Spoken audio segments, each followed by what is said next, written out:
Hello everybody, welcome back to today's video. In this video I'm going to go over the best way to become financially smart in my opinion. So the first thing you can do is track your income and expenses. The first thing you should do is track how much money you make and how much money you spend so that you can visualize how much money that you spend on unnecessary things which you can cut down on. Hopefully, you should see that you spend money on things that you don't need and can cut down on them so you're able to save more money, which is the aim. So one easy way that you can do this is to make a spreadsheet on Excel or on a piece of paper even, and track all the money that you make and all the money that you spend. And this should make you see that there's lots of things that you buy which you don't need, and once you stop spending money on them, it'll add up and you'll be saving more and more money. The second thing you can do is to make as much money as you can and spend as little amount as you can. So one thing that you need to work out is what your overhead costs are. So these are like costs that you need to spend every month, like rent or mortgage, food, electricity bills, etc. Just stuff like that. Any money that you make once all of these payments are paid could be saved or invested. You could give yourself a little bit of more money that you can spend on going out with your friends and things like that. So when you're young, you want to try and make as much money as you can, so you can find a job.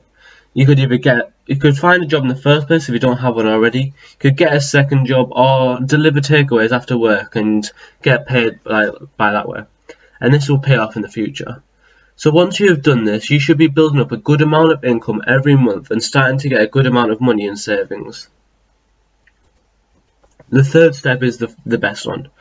Invest. So this step is definitely the most fun. You need to research what you want to do with the money that you have saved up. You should keep some money in savings just in case anything happens and you need it, so it'll sort of like an emergency fund. The money that you saved could be invested into the stock market, an online business like dropshipping or Amazon FBA, or you could use the money to start a business you've always wanted to. Say, for example, if you have a particular skill that you want to turn into a business. You should always do as much research as you can and know the risks that could happen, so there's a small chance of you losing your money. The aim of investing this money is to either grow your savings or create multiple streams of income, because that is a true path to financial freedom. Because if you only have one stream of income and something happens and it stops, then you have no money. But if you have multiple streams of income and one stops, it doesn't matter as much because your other streams of income will still be making you money. So thanks for watching everyone. Remember, I'm not a professional by any means. These are just my opinions and what I'm trying to do on my journey to financial freedom. You should do your own research and understand the risks involved before you put your money into whatever it is you're wanting to do.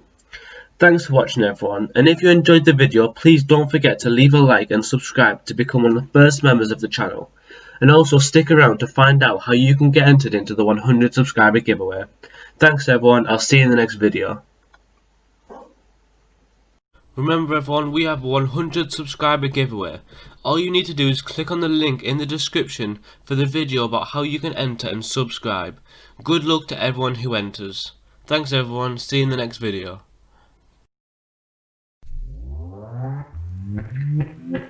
Thank you.